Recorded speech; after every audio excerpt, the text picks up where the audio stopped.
Então, bem-vindos ao nosso primeiro 4 em Linha, que é um programa liberal de comentário sobre os temas da atualidade, um programa que correrá, como mencionei, de forma habitual, com diferentes liberais e onde gostaria de começar por apresentar os participantes deste primeiro programa inaugural, que são, por ordem alfabética, além de mim mesmo, Bruno Pinho, serão o Bruno Mourão Martins, a Carla Castro e o Miguel Barros, todos conhecidos liberais, ou desconhecidos liberais, como preferirem, mas todos liberais.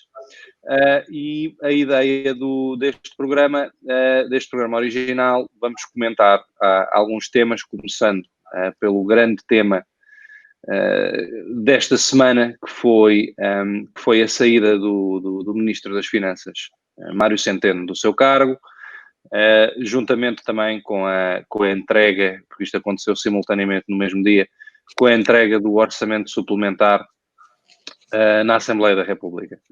E com esta introdução feita, eu passaria para um dos meus colegas panelistas liberais, talvez o Miguel Barros, para nos dar a sua visão sobre este tema, sobre este acontecimento da semana. Olha, nós tivemos um ministro, ou ainda temos um ministro das Finanças que esteve no cargo quando os tempos eram bons, que fez um suposto brilharete, mas essencialmente à custa de um aumento muito significativo da carga fiscal e claramente não deixou o país minimamente preparado para uma eventualidade como aquela que estamos agora a sofrer. E, portanto, na altura em que estaríamos deste suposto ministro tão capaz, ele decide sair, já chega, agora que vem os momentos mais difíceis, outro que tenha esse cargo, e parece agora estar a preparar-se para tomar o lugar de governador do Banco de Portugal, que é mais um evento, na minha opinião, muito pouco encorajador numa democracia. É pouco encorajador porque assistimos um pouco a uma economia circular socialista em termos de cargos, ou seja, vem-se do Banco de Portugal para o governo para o Banco de Portugal, e neste processo todo, aquilo que me faz mais impressão e que me custa mais a ver é que não parece existir nenhum plano, nem nenhum objetivo, ou seja, as pessoas trocam de cargos porque têm que estar em algum cargo e não necessariamente porque têm determinadas características ou um determinado plano para a posição que vão ocupar. E com isto perdemos uma série de oportunidades. O Banco de Portugal precisaria de alguém que preparasse o sistema bancário e o sistema financeiro para o século XXI, com o advento de uma série muito diferente de entidades ou de empresas a funcionar no sistema financeiro. Precisaria ainda de reforçar toda a parte do setor bancário que ainda está um pouco fragilizada, para não voltarmos a ter aquilo que aconteceu durante a última crise económica, mas parece que as pessoas que vão para lá são porque já tiveram um cargo político e, portanto, estas posições vão rodando. Em relação ao orçamento suplementar, parece-me inevitável, a crise é brutal e, portanto, não há volta a dar. O que é necessário agora é pensar como é que saímos disto o mais depressa possível.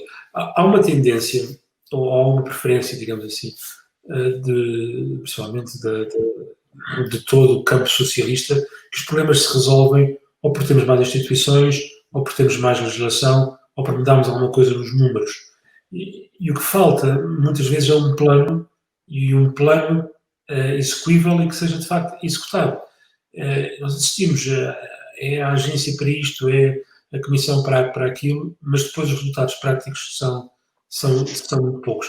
O orçamento suplementar é inevitável, as contas estão verdadeiramente diferentes do que estava planeado no início do ano, não há volta a dar a isto. Agora é preciso que isto não seja só um exercício puramente administrativo, seja de facto um exercício que permita pôr em marcha todas as condições e as ações necessárias para o mais depressa possível sairmos desta crise económica que é em todos os níveis brutal. Obrigado, Miguel. Talvez agora indo pela ordem alfabética reversa, então passaria para a Carla, para que nos desse a sua perspectiva sobre este tema da saída do Ministro Centeno. Muito bem, obrigada, e aproveito para cumprimentar todos os meus colegas. Eu gostava de aproveitar este tema, realmente do Centeno e do tema da possível nomeação para governador do Banco de Portugal, para abordar o processo legislativo em Portugal e como este segue a espuma dos dias e se perdeu realmente o intuito reformista. Os modelos de supervisão e de regulação, nomeadamente o Banco de Portugal, têm sido frequentemente alvo de críticas. Por exemplo, pela independência ou pela falta dela, pela proximidade do poder político, a proximidade entre as entidades supervisionadas, o conhecido termo das portas giratórias, no fundo a proximidade do poder político como forma de nomeação, que tem sido um tema por demais comentado. Só que a questão é mesmo essa, que é comentado. E o que é que se faz? Então, no Parlamento, a 9 de junho, foi votada uma proposta colocada pela Iniciativa Liberal, em que apresentou uma proposta de alteração do modelo de governo para o Banco de Portugal, que eu acho que merecia claramente ser aprovada e levada à especialidade. Ela não falava apenas sobre o tema do Mário Centeno, ela falava sim sobre uma efetiva reformulação, o aumento da fiscalização interna do Banco de Portugal, o estabelecimento de um Conselho de Ética, mecanismos para um efetivo escrutínio público quanto à designação dos membros do governador, mas mais amplo do que do governador, dos órgãos de administração. Isso implicava o quê? Por exemplo, o estabelecimento de concurso de âmbito internacional. O que é que isso significa? Que, por exemplo, nomeadamente portuguesa, residir no estrangeiro, da possibilidade de profissionais acreditados no setor financeiro, a nível internacional, que pudessem concorrer, ou seja, profissionais reconhecidos tecnicamente, e não apenas pela possibilidade, e este apenas é um apenas entre aspas, pela proximidade ou por acordos políticos. Também advogava, por exemplo, esta proposta, um mandato único e mais prolongado, no caso de 7 anos. Porquê? Porque além de seguir boas práticas, boas recomendações mais uma vez, de modelos de governance, faz com que os mandatos não sejam levados por preocupações de renovação do mandato, mas mais centrados em relação ao mandato em curso. E isto é um exemplo das reformas e de melhorias que ficaríamos todos a ganhar. Só que mais uma vez não foi feito. E não foi feito porquê? Não é por falta de oportunidade. Porque isto foi colocado na Assembleia da República. Quisessem a maioria dos partidos aprovar e transformar estes temas em lei e em prática. Em relação ao orçamento suplementar, eu acho que vai ser um tema que nos vai ocupar também aqui um bocadinho nas próximas semanas. Eu gostava só de dar uma primeira apreciação rápida, que é mais uma vez um bocadinho de um pouco sim. Claramente é um caminho que não se advoga, é uma manta de retalhos, não há uma visão, não há um plano, uma manta de retalhos muitas vezes que está mal conseguida, que está mal elaborada, e portanto é mais oportunidades perdidas e mais a falta de visão e de ambição que nós neste momento vivemos neste país. Obrigado, Carla. Bruno, queres-nos dar a tua perspectiva? Quero. Já bom dia a todos. É um prazer estar aqui hoje outra vez convosco. Eu queria falar um bocadinho, ou pegar aqui num tema que acho que não foi abordado, tem a ver um bocadinho com a impunidade que os nossos dirigentes apresentam, neste caso, no caso das finanças, tem um custo maior para o país e que é um tema que acaba por não ser muito falado e que é necessário abordar. Tem a ver muito com as contas públicas e com a transparência das contas públicas. É certo que o Mário Centeno, ao longo do seu processo, teve um conjunto de fatores de sorte, não está em causa. Começou com déficit, não tinha comparação com o déficit anterior legislativa. As contas, os juros que tinha, muito das políticas do BCE, na sua gestão, muito fruto das políticas do BCE ajudaram a melhorar o déficit do país. Não está em causa, calhou na legislatura dele e isso faz parte do processo, portanto, não é um ponto que eu acho que seja questionável. O que eu acho que é questionável é, efetivamente, a mentira que é apresentada e as narrativas que se contam à volta das contas certas e que não corresponde à realidade dos orçamentos que são apresentados e com um custo brutal para o país. E, basicamente, o que era apresentado continuamente ao longo destes 5 anos, o Mário Centeno esteve à frente das contas, era um orçamento que previa um conjunto de investimentos para calar muito os parceiros da geringonça, o Bloco de Esquerda e o PCP, em que se apresentavam um conjunto de medidas que depois, ao longo do ano, eram cativadas e não eram executadas, e ao final do ano chegava-se com um orçamento com umas contas brutais, super bem feitas e com um enaltecer do trabalho do Mário Centeno que, na verdade, não corresponde à realidade. E é quase como se nós apresentássemos em casa um orçamento familiar em que tínhamos 1.000 para gastar, dizíamos que nesse ano íamos gastar 2.000 porque íamos investir em seguros de saúde, em computadores para a escola, em internet, etc. E depois, ao longo do ano, isso não ia acontecendo, chegava-se ao final do ano, gastava-se 500 euros dos 1.000 que se tinha pensado em orçamento, e em vez de se olhar para aquilo que tinha sido perdido e para aquilo que tinha sido cativado e para o investimento para o futuro que tinha sido perdido, falava só nas contas certas e não se considerava o investimento na saúde, na educação e no bem-estar que era necessário para o desenvolvimento no futuro. E essa forma de estar na política, essa forma de passar essas mentiras para as pessoas, essa forma que muitas vezes também a comunicação social também aproveita, de não focar aquilo que é a realidade do país, não focar aquilo que é as necessidades para o futuro e condicionar o nosso futuro. E nós agora tivemos uma pandemia mundial, temos um orçamento retificativo e não estamos minimamente preparados para fazer face a isso, porque houve um desinvestimento brutal ao longo dos últimos anos nesse sentido. O investimento público em 2016 foi o mais baixo sempre, e 2019 ainda era mais baixo. Portanto, todo o país foi condicionado, baseado num conjunto de orçamentos de mentira que foram sempre aprovados, que eram embustes passados para as pessoas, e que na prática só se fala do Mário Centeno e das contas certas e daquilo que foi feito, e não fazemos uma audição, uma avaliação daquilo que é apresentado pelos nossos dirigentes. Eu acho que isso é um ponto que tem que ser abordado e deve ser feito não só ao nível do Mário Centeno e das finanças, mas ao nível de todo o governo e de todos os nossos dirigentes, seja a nível local, seja a nível central, seja a que nível for. E esse nível de impunidade nós não podemos permitir que continue a existir e não podemos deixar de falar sobre o tema sob risco de essa mensagem se perder. E é um ponto que condiciona o futuro e condiciona o país e condiciona tudo para o futuro. E nem falo em taxas e taxinhas e tudo mais por impostas, que isso deixamos para outra conversa. Ok, obrigado, Bruno. Duas coisas, eu tenho dois comentários também que gostaria de adicionar ao que já foi dito pelo Miguel, pela Carla e pelo Bruno, mas antes disso, Bruno, deixa-me congratular-te pela cor da tua t-shirt, bastante azul liberal. Gostamos sempre de ver cada vez mais essa cor nas t-shirts usadas pelos portugueses de todas as idades. E, por último, queria-te fazer uma pequena correção. Tu referiste ao orçamento suplementar como orçamento retificativo. Na nova língua que nós temos, que está a ser emprego neste país nos últimos 5 anos, orçamento retificativo é mau. Orçamento suplementar, que é exatamente a mesma coisa, mas é uma palavra diferente e, portanto, é bom, é fofinho. Portanto, era só para não seres acusado de estares a querer manchar este orçamento com um epíteto diferente do que ele tem. Voltando ao tema da saída de Mário Centeno, eu gostaria de comentar dois tópicos. O primeiro é o tópico do timing.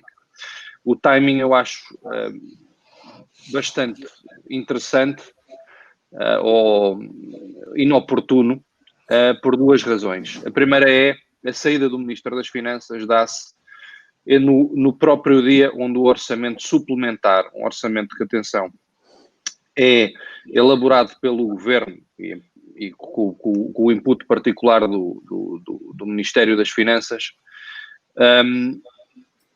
é elaborado no auge levamos 3 meses de disrupção forte na economia. Isto vai ter sequelas muito importantes este ano, mas também nos anos vindouros. Vamos ter impacto a nível de emprego, a nível de rendimentos das pessoas. Vão ser impactos, infelizmente para todos, bastante negativos. É um orçamento bastante interessante e no dia que esse orçamento é entregue, no Parlamento, é o dia que o seu principal autor anuncia a sua saída. Relacionado com este, e ainda dentro deste tema do timing, a outra casualidade que se deu é que nesse dia foi o dia onde, após a saída de Mário Centeno, foi o mesmo dia onde foi feita a votação no Parlamento de projetos de lei que visavam instituir a incompatibilidade na tramitação destes cargos, não apenas de Ministro das Finanças para Ministério para Governador do Banco Central, mas que visavam realmente impedir esta tramitação imediata e impor um certo período de nojo entre desempenhar o papel de Ministro das Funções e passar a desempenhar o papel de Governador de Portugal. Ora, foi exatamente nesse dia, e isto também não é nenhuma casualidade, foi exatamente neste dia quando o PS se apercebe que não vai conseguir ter o apoio dos seus habituais parceiros parlamentares de esquerda em repelir estes projetos que foram submetidos à Câmara. É nessa manhã que Mário Centeno se demite e a votação depois dá-se algumas horas depois, com o resultado já esperado, onde esses projetos de lei foram aprovados na generalidade.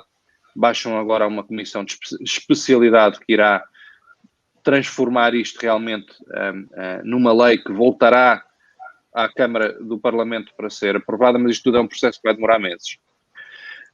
Mas eu achei o timing, como eu referi, bastante interessante por estes dois fatores que enquadram aquele dia e que permitem trazer uma nova perspectiva ou novas perspectivas sobre esta decisão de Mário Centeno. O outro tema que eu também gostaria de abordar muito rapidamente é o tema do distanciamento que se requer no nosso enquadramento institucional, não só em Portugal, a nível europeu, a nível de qualquer país que tenham desenvolvido, onde já há muitos anos que se institucionalizou a separação entre o Executivo e os poderes do Executivo e os poderes do Banco Central. A independência do Banco Central é algo que é consagrado, como eu digo, na grande maioria dos países desenvolvidos do mundo, seja da Europa Ocidental, seja da América do Norte, seja da Ásia, seja do Japão. É algo que hoje em dia é perfeitamente comum.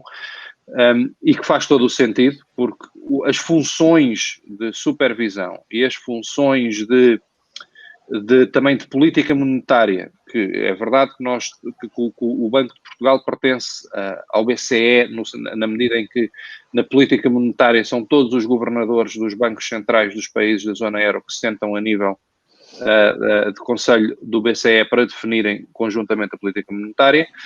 Deixou de ser algo de ser da competência de apenas do Banco de Portugal, essa competência passou para o BCE com a participação, obviamente, do governador, mas a política monetária é algo que já há muitos anos é de amplo consenso académico que deve ser independente das políticas fiscais do governo, para não se utilizar a política monetarista, a emissão de dinheiro, como forma de financiamento do Estado, porque acaba sempre por ser um financiamento que gera inflação, um financiamento que não aparece nas contas do Orçamento de Estado em economias menos desenvolvidas, e inclusivamente lembro até próprio Portugal há 30 anos atrás, 40 anos atrás, onde não havia esta independência do Banco Central, do poder político. A emissão de moeda, quando tínhamos o escudo, era utilizada muitas vezes para financiar o Estado. É um financiamento encoberto, é um financiamento encapotado, é um financiamento que tem um custo bastante perverso, que é a inflação. Muita gente provavelmente não se lembra, mas muita outra gente que terá mais de 40 ou 50 anos se lembrará de quando em Portugal tínhamos taxas de inflação de 2 dígitos. Isto não foi assim há tanto tempo atrás. Mas, enfim, voltando ao tema da independência, quer-se um distanciamento bastante forte entre o Banco Central e o poder político. Tramitar alguém do Executivo diretamente para o Banco Central desvirtua bastante este princípio. Por outro lado, lembro também que foi este governo liderado e também com propostas lideradas também pelo Ministério das Finanças que tentaram há pouco tempo e propuseram medidas de alteração do governance, da supervisão do Banco de Portugal no nosso país e fica sempre, acho sempre bastante estranho quando quem propõe alterações à lei é quem depois vai ocupar cargos que são impactados direta ou indiretamente por essas alterações na lei. Portanto, queria fazer esses 2 apontamentos.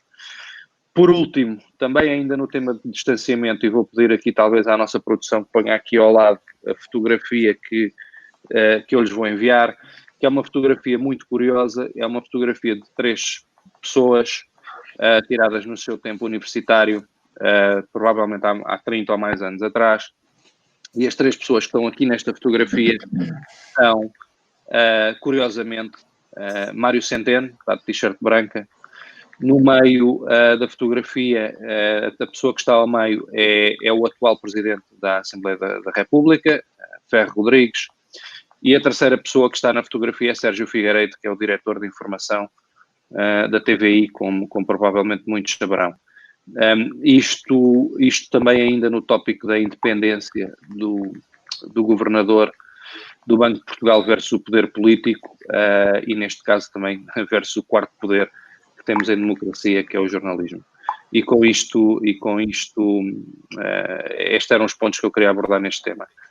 Talvez passando agora à próxima rubrica que temos prevista no nosso programa de 4 em linha, que é, após o comentário deste tema central que achamos mais relevante para o que se passou esta semana, obviamente a atualidade compõe-se de vários temas e queremos então abordar aqui também rapidamente o que nós afetuosamente chamamos as gordas, e este título refere-se ao facto dos títulos dos jornais, como sabem, vêm sempre naquelas letras garrafais, as gordas, e portanto gostaríamos também de comentar aqui alguns dos temas que surgiram nos jornais na última semana, e com isto passo talvez ao Miguel Barros, que sei que tem um tema interessante para trazer aqui para a discussão para este grupo.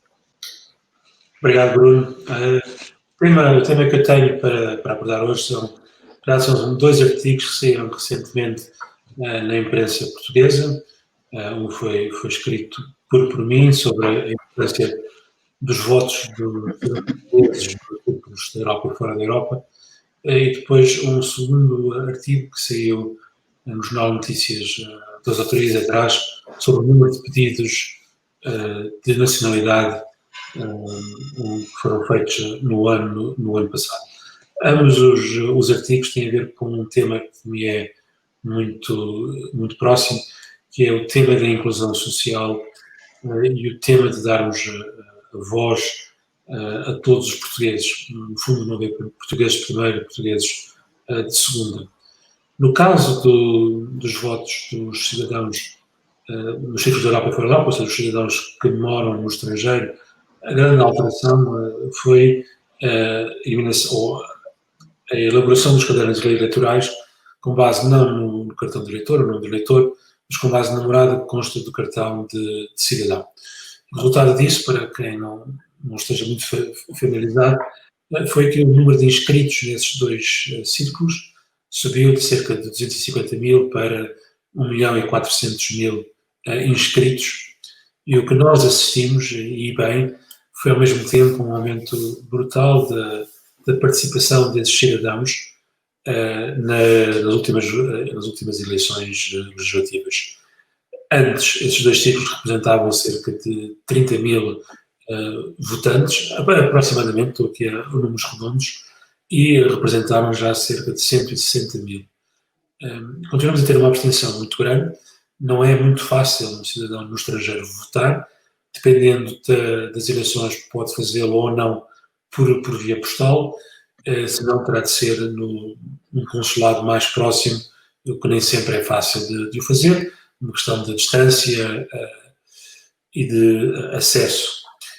Mas a verdade é que estamos a assistir, e devemos ainda, espero eu, assistir ainda mais a uma maior participação dos portugueses que moram fora de Portugal por forma a que as suas frustrações, as suas ambições, as suas aspirações possam cada vez mais ser ouvidas e ter um peso maior junto dos decisores políticos em Portugal.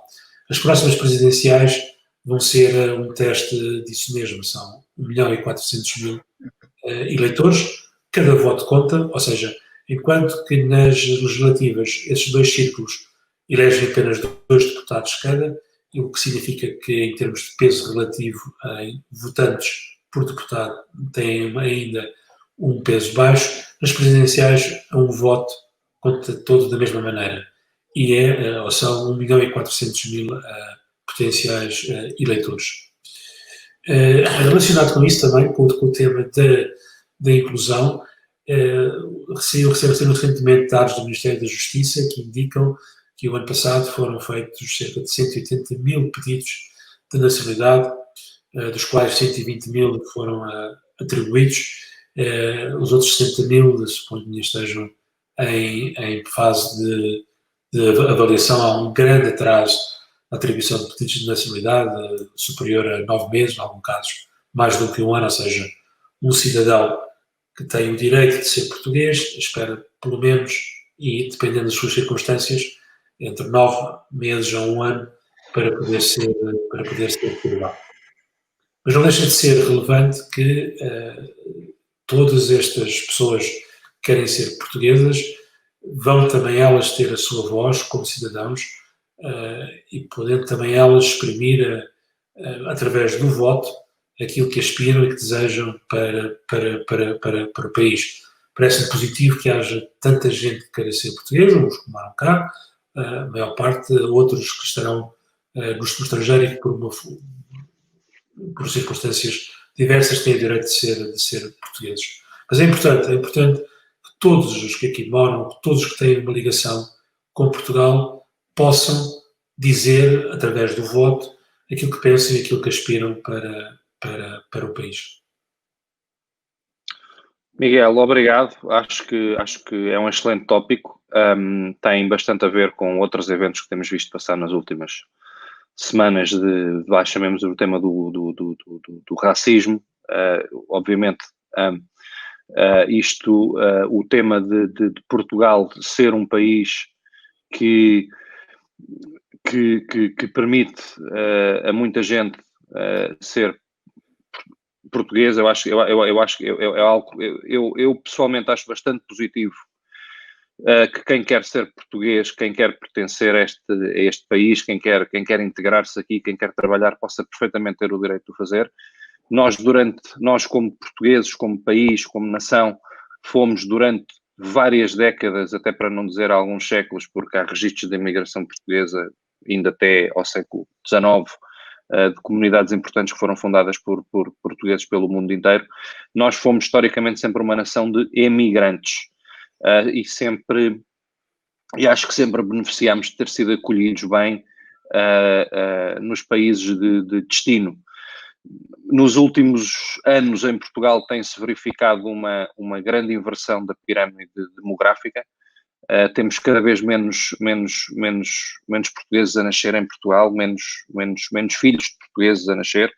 Aliás, esta própria estatística que tu mencionaste 80.000 portugueses, acho que nasceram, 80.000 portugueses nascidos no ano passado versus 120.000 a quais foram atribuídos pedidos de nacionalidade. Isto é bastante importante, que continuemos, que depois de termos sido uma nação imigrante, dado o facto de nós termos a pirâmide etária invertida como está, onde vamos ser cada vez menos portugueses no futuro, se dependermos apenas nos nascimentos de portugueses, acho que devemos sempre, como liberais, abraçar esta mobilidade, permitir que quem quer vir para Portugal, quem quer trabalhar, quem quer fazer parte desta comunidade, não importa onde tenha nascido no mundo, mas que tenha alguma afinidade com a nossa cultura, que queira vir para cá efetivamente construir a sua vida.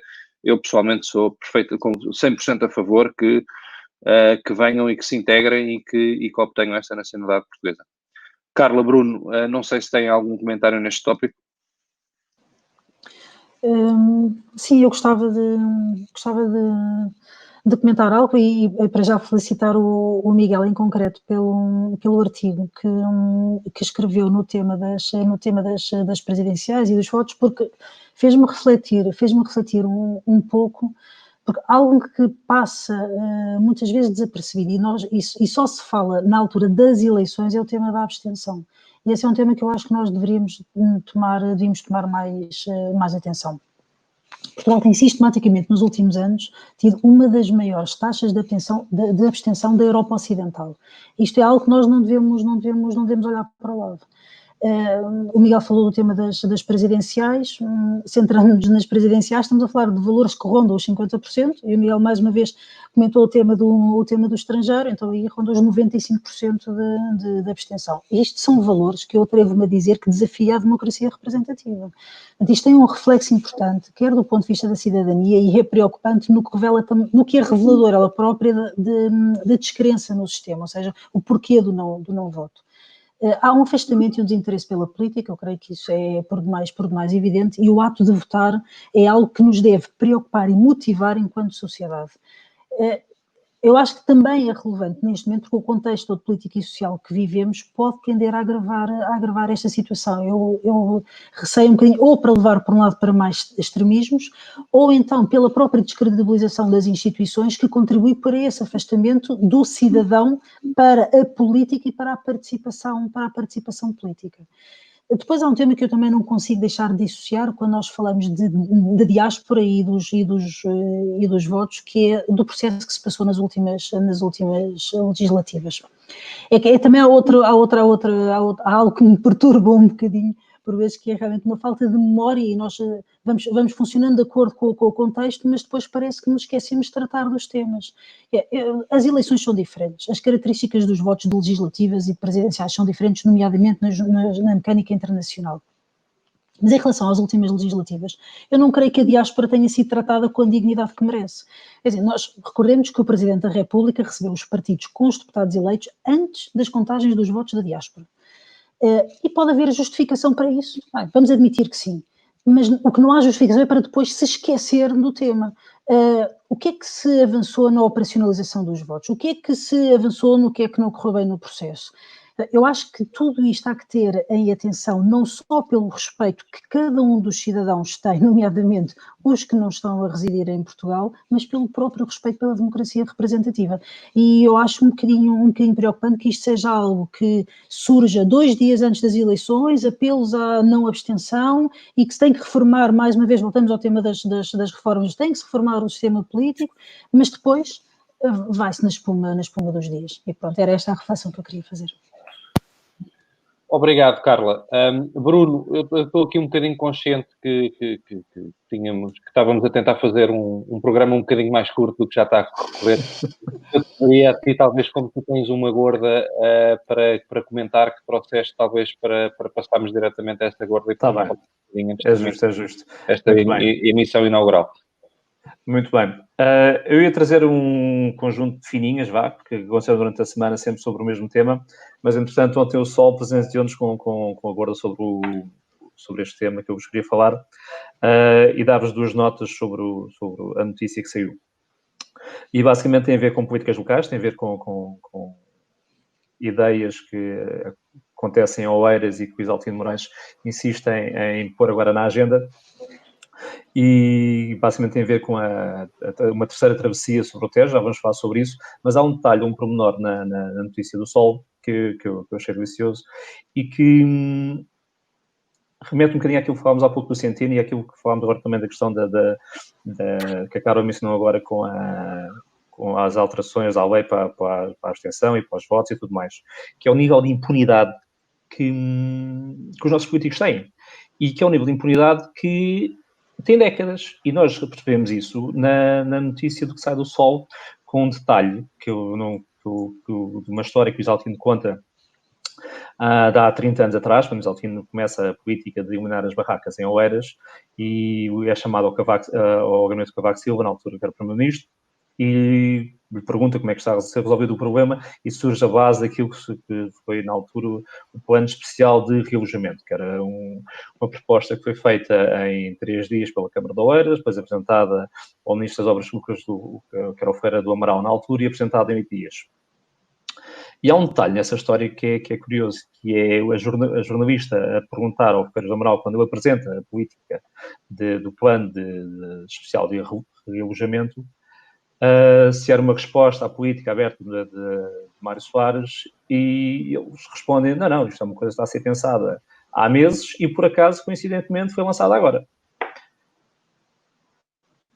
Este nível, e depois há um conjunto de risos à volta da história, que é antiga e é engraçada e tem 30 anos e já passou.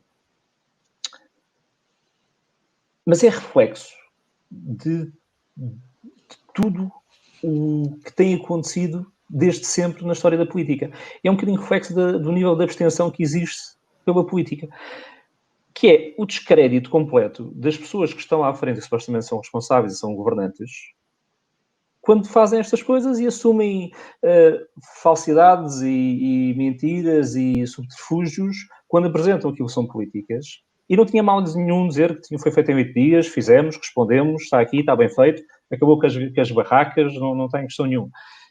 Tem a ver com a forma como se encara as coisas, com a forma como se é transparente com o cidadão, e isso reflete-se, eu acredito, é um pessoal, que isso se reflete muito na abstenção e nos votos que as pessoas insistem em não votar porque é tudo a mesma coisa e daí há uma necessidade efetiva de haver essas alterações. Voltando à notícia que era a principal que eu queria aqui falar hoje, tem a ver mais uma vez, com políticas antigas, com formas de ver as coisas antigas, e que se traduziram nos últimos anos em custos brutais, não só a nível central como a nível local, e que se reflete para nós, para os nossos filhos, para os nossos netos, que tem a ver com grandes obras que são feitas que não são avaliadas efetivamente a relação custo-benefício da obra e daquilo que o benefício que vai trazer para os contribuintes e para aquilo que para a região onde está inserida, mas mais para mostrar que foi feito e amiguismos possam existir e gastar dinheiro que, na verdade, era desnecessário ser gasto. Isaltino Moraes pega também num tema que já é antigo, já com algumas décadas, que é, ou que pretende pôr na agenda pública a discussão de uma nova ponte sobre o Tejo, com uma ligação entre Lisboa e Almada, a sair de Algés e parar ao Concelho de Almada, ali junto à Dravaria.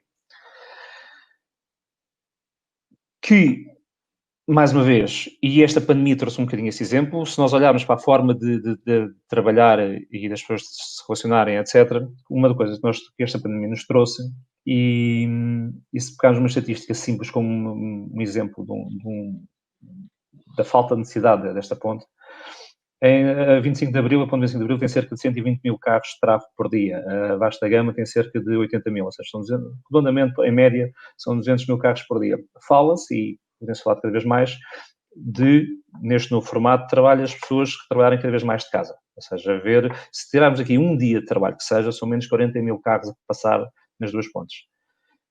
E isso, pegando nas necessidades e na relação custo-benefício que possa haver para uma nova ponte, eu tenho sérias dúvidas que haja necessidade de gastar dinheiro que nós não temos em criar novas pontes que não vão servir provavelmente o seu propósito, como a Vasta Gama serviu a alguma coisa, mas não serviu aquilo que se achava que ia responder com o 25 de Abril,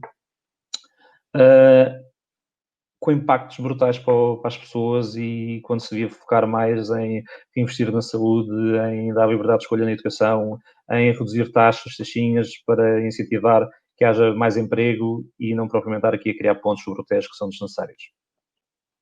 Obrigado, Bruno. Consciente que já estamos bastante em cima do nosso tempo alocado para este programa, não sei, Miguel ou Carla, se têm algum comentário final em relação a isto que mencionou o Bruno. Sim, eu também não me alongando muito, mas acho, e fazendo referência também ao artigo que o Bruno Mourão Martins escreveu dos elefantes brancos, e que realmente levanta ali muitas questões pertinentes. Eu gostava só de pôr aqui uma tónica que o Bruno falou e bem na questão também das análises custo-benefício, e isto é algo que me preocupa bastante, e também a falta de suporte à decisão que nós temos infelizmente, nestes temas, e mais uma vez depois voltar à questão da impunidade. Nós repare-se neste detalhe. Nós ainda há pouco tempo estávamos a falar, há poucos meses, do aeroporto de Montijo, depois era de Alcochete, declarações e cenas parlamentares, peripécias que davam elas próprias um programa inteiro, decisões urgentes que o Covid de repente relativizou a urgência, nomeadamente com a não pressão da ruptura iminente do aeroporto de Lisboa. Mas durante o processo desta última ruptura iminente, chegou-se à conclusão que não tinham sido feitas análises comparativas das hipóteses alternativas, que as decisões não estavam suportadas em planos estratégicos integrados de transporte. Isto, por exemplo, faz sentido a decisão da construção do aeroporto sem abordar logo em conjunto a ferrovia e a rodovia, ou no caso em concreto travessias pontes.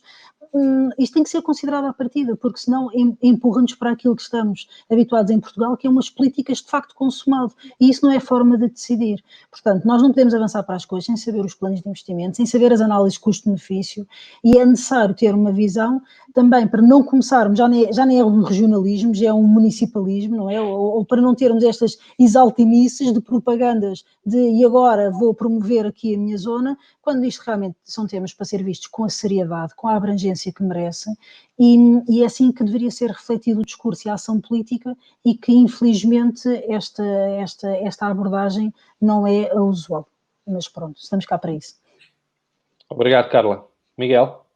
Muito rapidamente, só acrescentar que uma coisa que falta a nível autárquico é uma maior transparência, ou seja, muitos destes projetos, não estamos a falar de pontos, estamos a falar muitas vezes de pequenos comparado com uma ponte, projetos a nível municipal, não existe nem um debate antes, nem um estudo antes, nem um plano antes, são apresentados, como disse a Carla, como facto consumado, e muitas vezes para efeitos puramente propaganda eleitoral.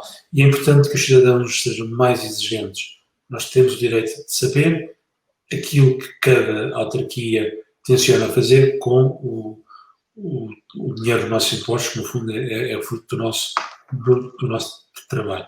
E isso ainda estamos longe de conseguir. Obrigado, Miguel. E acho que com isto chegamos ao fim do que eu espero tenha sido um excelente primeiro 4 em linha para quem o está a ver.